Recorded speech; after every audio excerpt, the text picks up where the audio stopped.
Hello everyone, this is Niketan here from Brightways and बहुत जिसकी हमको तलाश थी कि सीईटी का स्लॉट 1 खत्म हो चुका है एंड सीईटी का पेपर पैटर्न जो एक्सपेक्टेड था वो कैसा था वही आया है क्या? 200 मार्क में अलग अलग क्वेश्चंस क्या थे उसकी महाराष्ट्र के सब लोगों को है। तो हमारे जो सर है Abhijit sir, he standing at Thakur college centre and अभी जस्ट पेपर देके बाहर निकले हैं। तो Abhijit sir, we would like to understand from you कि इस पेपर पैटर्न एग्जैक्टली कैसा था, सरप्राइजिंग पैटर्न कुछ थे क्या एंड किस तरीके से इस पेपर था? हाँ यस सर मेरा सेंटर यहाँ पे ठाकुर कॉलेज में लगा था, college of engineering Thakur college. तो सर जैसे एग्जाम स्टार्ट हुआ तो सबसे पहले जो इंस्ट्रक्शन थे सर, इंस्ट्रक्शन में पहले ही दिया हुआ था कि there will be only one section, मतलब सारे क्वेश्चन मिक्स्ड होंगे। मतलब ऐसा जैसे हमारे मॉक टेस्ट में होता है ना, लॉजिकल अलग, एब्स्ट्रैक्ट अलग, क्वांट्स अलग, वर्बल अलग, वैसा नहीं था।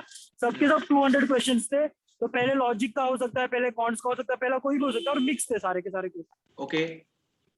एंड सर पजल जो थे, पजल्स आए थे इस बार।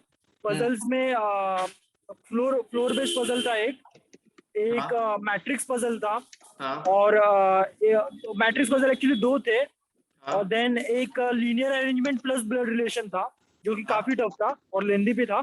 एंड देन एक कंडीशनल वाला पजल आया था, मतलब इफ दिस देन दैट, ऐसे वाला एक पजल आया था। ओके। एंड सर स्टूडेंट्स के लिए एक अच्छी चीज ये है कि सिलोजिज्म जो थे, जो कि इजी टॉपिक है, उसके 8 क्वेश्चंस आए थे। ओके, सिलोजिज्म 8 क्वेश्चन, मतलब it can be scoring paper. Yes yes, syllogism के 8 क्वेश्चन थे सर। इनइक्वालिटी का एक भी क्वेश्चन नहीं आया था। ओके। डिकोडिंग जो हमने न्यू पैटर्न और जो चाइनीज डिकोडिंग किया था, उसमें से भी एक भी नहीं आया था। सिर्फ नॉर्मल जो कोडिंग डिकोडिंग होता है ना, एक वर्ड के सामने दूसरा वर्ड। ग्रेट। हाँ, वाला सिर्फ एक ही क्वेश्चन आया था। ओके। एंड देन जो अल्फाबेट सीरीज जो होता है, जिसमें 3 लेटर्स का ग्रुप दिया था और उसके आगे का हमें एक ग्रुप ढूंढना था, वैसे 2 क्वेश्चन आए थे। ओके। देन क्रिटिकल रीजनिंग के सर बहुत इजी क्वेश्चन थे और बहुत छोटे क्वेश्चन थे। Okay, great. जैसे लास्ट ईयर बहुत लेंथी क्वेश्चन आए थे, लाइक कंक्लूजन स्टेटमेंट और argument, that kind of question. Conclusion statement, assumptions वाले बहुत काफी इजी क्वेश्चन थे। इवन सर शायद से 2 क्वेश्चन थे ना हमारे मॉक में से, एक रिपीट भी हुआ था। उसमें से एक क्वेश्चन मुझे याद है कि दैट इज 2 क्वेश्चन थे कि कॉज एंड इफेक्ट वाला एक क्वेश्चन है, वो रिपीट हुआ, और एक असम्पशन वाला रिपीट हुआ था हमारे जो मॉक टेस्ट में था उससे। एंड देन सर जो विजुअल रीजनिंग जो है, एब्स्ट्रैक्ट विजुअल रीजनिंग में, एब्स्ट्रैक्ट रीजनिंग में जो नया एक पैटर्न जो देखने में मिला कि counting the figure, counting the triangle, number of triangle, number of square, जो कि कहीं पे भी मतलब सीट में नहीं पढ़ाते, बट वो लोग ने डाल दिया था इस बार। एंड वो जनरली गवर्नमेंट के एग्जाम में आता है, बट उन्हें सीट में नहीं पढ़ाता। मींस मैंने बहुत सारे स्टूडेंट के साथ बात किया। पूर्णिमा है joined us from Somaiya college. Purnima, can you listen to me? Purnima, okay.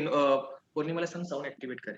हाँ, तो अभिजीत सर, एक काउंटिंग फिगर्स जो पार्ट है, काउंटिंग फिगर्स जो हमेशा क्या बोलते हैं उसको, स्टाफ सिलेक्शन के एग्जाम में आता है, that kind of question we can consider, right? Yes sir. And sir quants में एक बहुत बड़ा चीज है जो बहुत से बच्चे लोग को अच्छा लगेगा कि डीआई का एक भी सेट नहीं आया, मतलब डेटा इंटरप्रिटेशन था ही नहीं। ओके, डीआई का एक भी नहीं था, एक केसलेट आया था और उसका लेवल बहुत टफ था, मतलब वो कोई भी इंटरप्रेट नहीं कर पाया। इवन मैं जितने भी मेरे इसको दोस्त जो बहुत अच्छा स्कोर करते हैं उनसे भी बात किया मैंने, उन्होंने भी वो सेट स्किप किया केसलेट का। Purnima is here from Somaiya college. Purnima, तो आपने बहुत सारे मॉक्स दिए हैं, तो आर यू फाइंडिंग कि जैसे अभिजीत सर ने कहा कि डीआई का एक भी क्वेश्चन पैटर्न नहीं था, राइट? हाँ, नहीं था डीआई का एक भी। Okay, I think Abhijit sir उनका रेंज आ रहा है। डीआई का एक भी क्वेश्चन नहीं था। ओके, तो आपको क्या सरप्राइजिंग पैटर्न लगा इसमें? सरप्राइजिंग पैटर्न वो एक था जो आई गेस वर्बल या लॉजिक में आएगा, वो मुझे पता नहीं। उसमें वो डेफिनेशन करके वो लोग ने दिया और उसके नीचे उसके अल्टरनेटिव्स दिए थे कि कौन सा वो डेफिनेशन को अच्छे से इंटरप्रेट कर रहा है। So that was a new question. Sir वो ऐसा क्वेश्चन था कि एक सिचुएशन दिया है क्वेश्चन में, और नीचे 5 ऑप्शन दिए, तो सेम सिचुएशन कौन सा है वो बताना है। मतलब जिसको नॉर्मल इंग्लिश भी आता है ना सर, वो कर लेगा, इतना इजी था। अभिजीत सर और पूर्णिमा, मुझे पूछना है कि आरसी के कितने आए थे क्वेश्चंस आपके पास? आरसी 17 क्वेश्चन थे आरसी में। इसमें 4 पैसेज थे, 5 क्वेश्चन वाले 2 पैसेज थे, 4 क्वेश्चन वाला 1 पैसेज, और 3 क्वेश्चन वाला 1 पैसेज। करेक्ट। Okay, great. और वर्बल में और इस तरीके से क्वेश्चन थे? सर वर्बल में जो एंटोनिम सिनोनिम्स जो होता है ना, सेम मीनिंग वाले, जैसे 12 से 15 क्वेश्चन थे। आई डोंट नो नंबर, मतलब ऐसे कि जिसका वर्बल अच्छा वो क्या बच्चा वो कर लेगा, but most of the sir सबके लिए वो सेम ही लेवल हो जाएगा बिकॉज सब लोग तुक्के मारते वाले क्वेश्चन। हाँ ग्रेट ग्रेट। और ये grammar, sentence arrangement, sentence improvement, sir sentence grammar arrangement. Sentence के आई गेस 5-6 क्वेश्चंस थे हाँ एंड पैरा जंबल में सर 2 क्वेश्चंस आए थे और वो भी काफी इजी थे, दोनों पैरा जंबल। ओके, मतलब in short talking to you, paper pattern इतना भी डिफिकल्ट नहीं था और इतना भी इजी नहीं था, मतलब मॉडरेट लेवल का पेपर भी कैन मॉडरेट तो मॉडरेट टू इजी साइड में कह सकते हैं सर, बिकॉज पेपर ऐसा था ना, जो मैथ्स भी था सर, जो अरिथमेटिक जो हम लोग करते हैं, profit and loss, simple interest, compound interest, time speed, वो भी सर एकदम इजी क्वेश्चन थे, 1 लाइन वाले एकदम छोटे क्वेश्चन थे। Okay, great great. मतलब जिसने बेसिक भी मैथ्स किया है ना उसका सर इजीली अच्छा स्कोर आ जाएगा इस। ओके, तो वी कैन कंसीडर कि मैथ्स में आप मैथ्स में डीआई कुछ भी नहीं था, पर मैथ्स में फिर बाकी क्वेश्चंस कौन से आए थे? सर टाइम स्पीड डिस्टेंस पे क्वेश्चन था, बोट्स एंड स्ट्रीम वाला, ओके बहुत इजी था। Then simple interest, compound interest पे एक क्वेश्चन था। ओके प्रॉफिट एंड लॉस पे आई गेस 2-3 क्वेश्चंस थे। Okay and then mixture alligation पे सर 2 या 3 क्वेश्चन थे मिक्सचर एलिगेशन पे भी। ओके। एंड वो जो क्वेश्चंस थे वो करने जैसे थे कि डिफिकल्ट लेवल के थे? सर एकदम डूएबल सर, जो हमने क्लासेस में जो 2 बार रिवीजन लिया है ना, उसी लेवल के क्वेश्चन थे सारे। Okay, great great. तो do you want to add some more point to input output था sir? Input output Purnima? Input output नहीं था इनपुट आउटपुट नहीं आया नहीं था। ओके, इनपुट आउटपुट नहीं था। And what about data sufficiency? Sir एक भी क्वेश्चन नहीं था डेटा सफिशिएंसी का। डेटा कंपैरिजन का भी एक भी क्वेश्चन नहीं था। और डेटा इनइक्वालिटी भी नहीं था, राइट? डेटा इनइक्वालिटी भी नहीं था, जो हम लोग लॉजिक में करते हैं वो भी नहीं था। डेटा सफिशिएंसी दोनों में भी नहीं था, क्वांट्स और लॉजिक में भी नहीं। और जो क्वांट्स में डेटा कंपैरिजन जो होता है क्वाड्रेटिक इक्वेशन, वो भी नहीं आया था। Okay, great. तो मतलब इन शॉर्ट स्लॉट 1 की अगर हम कंपैरिजन करेंगे, Abhijit sir, Purnima madam, you have given this exam last year also. तो लास्ट ईयर का जो डिफाइंड पैटर्न था आईबीपीएस का, उसने इसको तोड़ दिया है। एंड जो ट्रेडिशनल पैटर्न था 3-4 साल पहले, 7 साल पहले की, जहाँ पे कंबाइंड क्वेश्चंस पूछे जाते थे, कंबाइंड 200 क्वेश्चंस, मतलब एनी क्वेश्चंस कैन कम।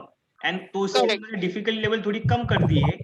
और डीआई आने के, डीआई नहीं दिया है और आपको क्या बोलते हैं उसको, इनपुट आउटपुट नहीं दिया, मतलब उन्होंने टाइम भी सेव किया है आपका।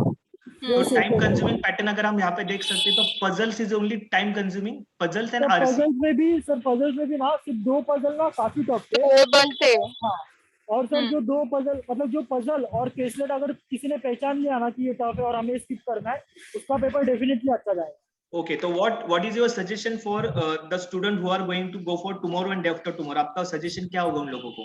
सर उनके लिए एक ही सजेशन है कि जो भी क्वेश्चन आएगा आपको इजी लग रहा है तो उसे सॉल्व करो, एंड जो टफ क्वेश्चन होगा उसे छोड़ दो। अगर आपको टफ लग रहा है ना, दैट मींस सबको टफ लग रहा है, क्योंकि सर मुझे भी जो भी क्वेश्चन टफ लगे थे, और मैंने नीचे आके 4-5 लोगों से बात भी किया, तो उनको भी वो टफ ही लगा था। तो इन शॉर्ट, आपको अगर कोई भी टफ लग रहा है उसमें टाइम वेस्ट मत करो। और आपने अटेम्प्ट कितना किया 200 में से? तो 200 में से मेरे 200 सारे तो टिक किए, पर मेरा जेन्युइन अटेम्प्ट इज अबव 190। और पूर्णिमा मैडम आपका? मेरा 140 था genuine attempt. Okay, great. And बाकी सब अपने नॉर्मल कवर पेपर पूरा किया ना आपने पूरा? हाँ कंप्लीट किया, 200 कंप्लीट किया। Okay, great. So I think our entire students will get the complete clarity about this entire paper pattern, because दोनों भी student ने genuine मेहनत किया है from last few days से। तो उनके जो analysis जो आ रहा है वो proper analysis पूरे महाराष्ट्र के students पकड़ सकते हैं। तो इस analysis के through आप अपने कल के एंड परसों के प्रिपरेशन कर सकते हैं। तो moral of the story, okay, paper pattern वही होगा, लेकिन उन्होंने जंबल फॉर्मेट में डाल दिया है। तो you should not get worry, जो paper pattern is going to be easy. सिर्फ आपका प्रॉपर फोकस रखिए, इजी क्वेश्चंस को पहले अटेम्प्ट कीजिए, डिफिकल्ट क्वेश्चन को छोड़ दीजिए, एंड 200 के 200 क्वेश्चन को अटेम्प्ट करके ही बाहर निकलिए। Am I right Abhijit sir and Purnima ma'am? Yes sir. जो भी स्टूडेंट सर इजी क्वेश्चन को पहले अटेम्प्ट करेगा ना, उसका डेफिनेटली अच्छा स्कोर आने वाला है, बिकॉज ये जो पेपर पैटर्न है सर, इसमें यही डिमांड है कि इजी क्वेश्चन को जल्दी सॉल्व करो। जो भी टफ क्वेश्चन पहले करने बैठेगा उसका बहुत लॉस होगा। Great. Thanks a lot, Abhijit and Purnima ma'am. Definitely, this entire video and your analysis will help our student to get the proper confidence. And thanks a lot. Bye. Yes, thank you sir. Bye sir. Bye. तो student, आपने देखा ये अलग तरीके का analysis जो ब्राइटवेज ने आपको प्रेजेंट किया है। ओके, तो it's my request to everyone that ये paper pattern is going to be very moderate level का। डिफिकल्ट क्वेश्चंस भी है, इजी क्वेश्चंस भी है, लेकिन ओनली थिंग जंबल फॉर्मेट में क्वेश्चंस दिए हैं। And syllogism, coding decoding, normal coding, alphabet series, critical reasoning, input output नहीं है। काउंटिंग फिगर्स, एब्स्ट्रैक्ट रीजनिंग में जो स्टाफ सिलेक्शन के लेवल पे एग्जाम आते हैं वो है। कॉन्ट्स में DI नहीं है, तो जो लोगों को DI से डर लगता था उनके लिए बहुत ये खुशखबर है। Okay, but it might happen कि ये स्लॉट 1 की एनालिसिस है, कल CET आपको कभी भी सरप्राइज कर सकता है कि आपको कल DI डाल सकता है, but it's our duty that to give you proper analysis of all the slots. तो ये आपका सुबह का स्लॉट का एनालिसिस था। We will again bring the analysis of second slot, third slot, fourth slot, fifth slot, second slot. Okay, everyone. So prepare yourself. If you have any doubt related to anything, आप please comment section में आपका doubt भेजिए. We'll definitely come back to your doubts as soon as possible. Okay. So thanks a lot. Have a great day. Bye bye. Take care.